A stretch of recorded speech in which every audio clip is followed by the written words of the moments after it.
حلو كده. اللي بيحصل ده ان جميع الرطوبه اللي موجوده في العسل بتتبخر بالكامل. تجربه اغلى نوع عسل في العالم هنحطه تحت ظروف قاسيه جدا، تسخين، تجميد، الشمس. هل بعد المرور بالمراحل دي كلها العسل هيتاثر ولا لا؟ خصائص العسل هيحصل فيها ايه؟ تعال نشوف. من اغلى انواع العسل في العالم اللي احنا هنجربه دلوقتي ده نوع عسل اسمه عسل كهوف حضرمي. عسل كهوف حضرمي زي ما انتم شايفين حاجه لزوجتها عاليه جدا، لو قعدت واقف لغايه بكره مش هيحصل له حاجه. العسل ده بتيجي كمياته في السنه قليله جدا. ايه اللي هيحصل فيه؟ احنا هنجرب دلوقتي. ادي معلقه، المفروض طبعا انا محتاج المعلقه دي غصب عني، فمحتاج اجرب كده حاجه بسيطه. قول بسم الله. تمام. العسل ده بيبقى فيه 18 ضعف مضادات الاكسده الموجوده في اي نوع عسل تاني. طيب ايه تاني؟ بيبقى فيه كميه انزيمات ومالتي فيتامينز عاليه كتير جدا.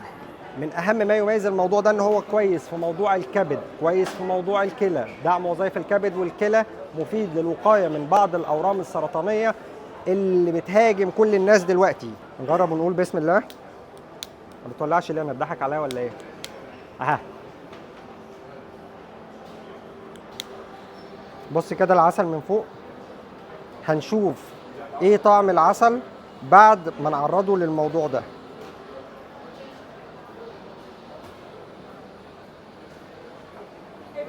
خدوا بالكم ان العسل لزوجته بدأت تقل.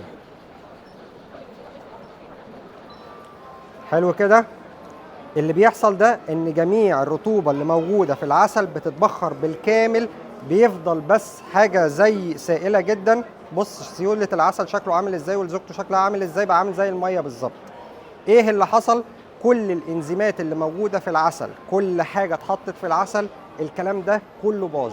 انزيمات، مالتي فيتامينز، معادن، كل ده اتحرق، ما بقاش ليه اي لازمة، بقى عامل بالظبط. تعالى كده بص. بص بقى عامل زي الميه بالظبط.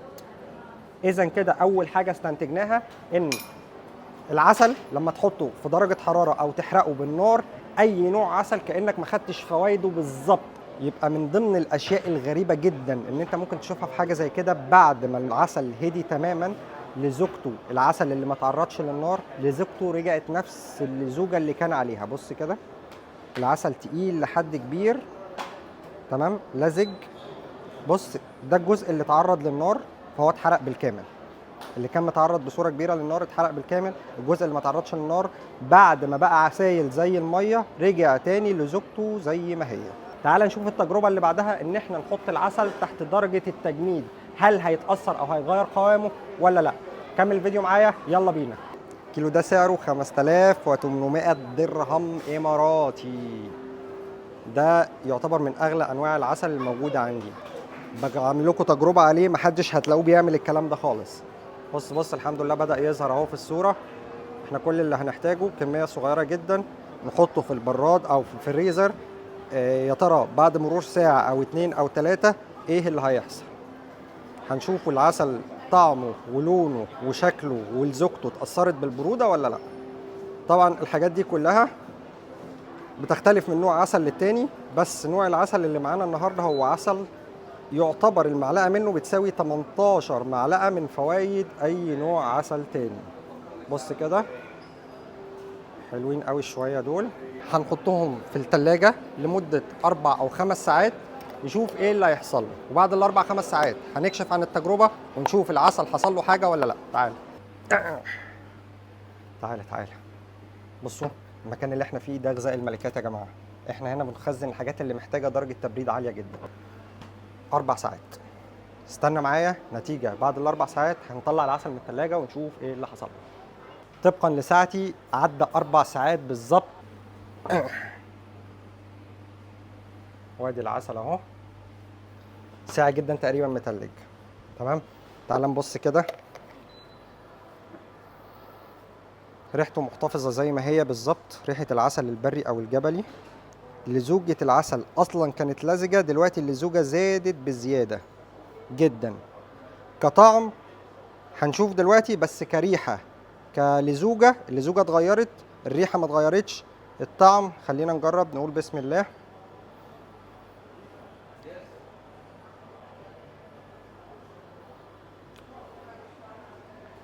نفس الطعم بالظبط، مفيش اي حاجه اتغيرت. كل الموضوع ان لزوجته هي بس اللي اتغيرت، محتفظ بكامل قيمته الغذائيه، مش هيحصل اي حاجه سواء انا سبت العسل جوه الثلاجه او بره الثلاجه. تعال نشوف التجربه الثالثه والاخيره بعد ما نحط العسل في شمس مباشره لمده 4 ساعات، ايه اللي هيحصل. وللاسف الشديد انا طلعت فصل الشتاء في الامارات، الدنيا واحنا جايين كانت بتمطر، السماء مغيمه، فتقريبا ما فيش شمس، الشمس قليله، مع اني والله كنت جايب العسل عايز انقعه 4 ساعات في الشمس ونشوف ايه اللي هيحصل، بس للاسف قفلت علينا كده. فكده عرفنا ان الحاجه اللي بتخلي العسل يتاثر مبدئيا هو التعرض الشديد للحراره، بيغير من قوام العسل، طعم العسل، لون العسل، بيكسر كل الانزيمات والمالتي فيتامينز الموجود في العسل. فاوعوا تحطوا العسل على اي حاجه سخنه. وجود العسل في الثلاجه او في البراد مش هيحصل في العسل اي حاجه، زي ما هو. ما تنساش عسل بتاع العسل مش زي اي عسل. يومك جميل.